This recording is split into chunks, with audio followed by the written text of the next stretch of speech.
Alors l'intérêt du dispositif tient en la vision en différé de son action.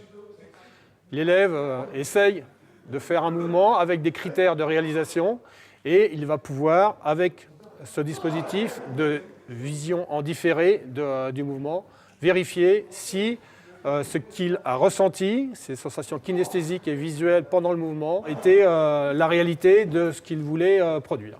Alors, donc le logiciel est paramétrable pour avoir plus ou moins de temps différé et cela dépend essentiellement de la capacité de l'ordinateur en mémoire vive. Pour réaliser certains critères, là en l'occurrence il y avait des critères de hauteur, d'exécution, des critères de rectitude, des segments entre eux, on peut marquer sur l'écran vidéo des traits. Alors il y avait un trait vertical pour la réception du saut écart au cheval et il y avait un trait horizontal pour la hauteur du saut carpé. Alors une fois que les apprentissages sont réalisés, sont faits, et que l'élève a réussi à caler un petit peu ce qu'il voulait faire avec la réalisation produite, il peut valider sa production et on peut dans ce cas-là enregistrer ce qu'on a vu en différé. Donc l'élève, lui, est en autonomie complète sur la validation de ces éléments gymniques. Donc il remplit un fichier personnel sur l'environnement numérique de travail, un tableur en fait, sur lequel il va mettre un lien avec la vidéo qu'il a enregistrée. Donc à la fin, il rendra sa copie.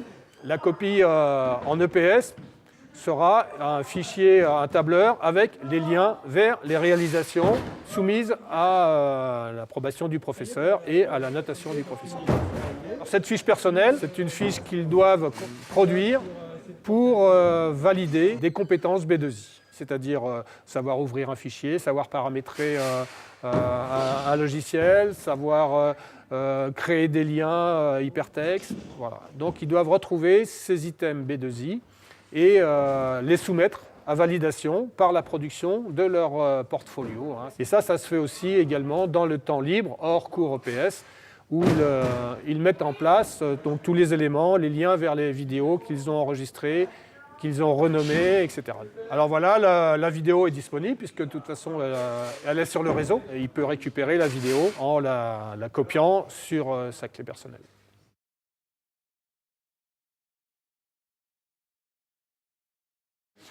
Alors, la mise en place est un peu difficile au départ. Quand on maîtrise bien l'outil, après c'est beaucoup plus simple. Il faut programmer un petit peu à l'avance les fichiers dans lesquels vont s'enregistrer les vidéos. Tous les appareils doivent être chargés. Prévoir assez de prises multiples, après assez de câbles, assez d'espace. Créer ainsi aussi une circulation pour les élèves, pour pas que les élèves passent devant la caméra. Aussi prévoir un réseau de façon à ce que les élèves puissent capturer sur un appareil, mais faire la deuxième manipulation sur le tableur, sur un autre appareil en réseau, de façon à pouvoir libérer le poste de capture des vidéos. La formation, elle est assez simple, c'est comme dans tout logiciel, hein. Il y a une période d'apprentissage, une journée de formation avec des exemples et une participation concrète permet de pouvoir travailler dans de bonnes conditions assez rapidement.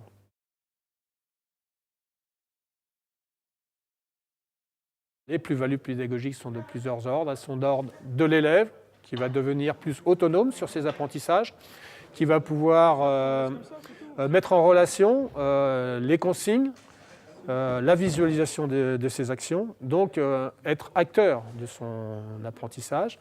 L'accès aux informations sur ce qu'on lui demande, savoir les critères.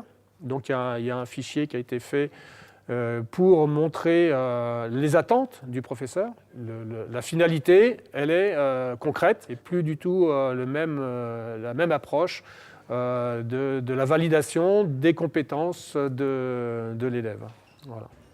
Alors au niveau du professeur, les plus-values sont aussi énormes puisque le professeur est libéré. Il peut se consacrer plus à l'organisation de l'espace, la gestion plus individualisée de chaque élève en leur donnant des consignes plus particulières et que l'élève pourra vérifier sur la vidéo en différé. ce n'est plus que la parole du professeur qui fera foi, mais la vidéo en différé qui pourra autoriser la relation entre ce qu'a ressenti l'élève et la vidéo en différé. Les élèves sont très preneurs de ce type de technologie, hein. Ils baignent là-dedans depuis c'est leur génération, hein. En plus, ils ont de l'autonomie, donc ça les grandit. En plus, ils peuvent montrer aux autres ce qu'ils ont fait, et à leurs parents ou à leurs amis ou entre eux. Les relations entre élèves aussi changent, parce qu'il y a certaines personnes qu'on ne voit jamais pendant les cours, et quand on regarde le fichier, on clique sur le lien et on voit que l'élève il a tout réalisé. Et pourtant, il n'a pas fait de bruit, il n'a pas dit un mot. Il y a des élèves qu'on voit trop, il y a des élèves qu'on ne voit pas, et ce type de dispositif permet justement de voir tout le monde et de voir vraiment les compétences de chacun et de pouvoir ensuite concevoir des enseignements qui vont être adaptés en fonction des problèmes que chaque élève rencontre.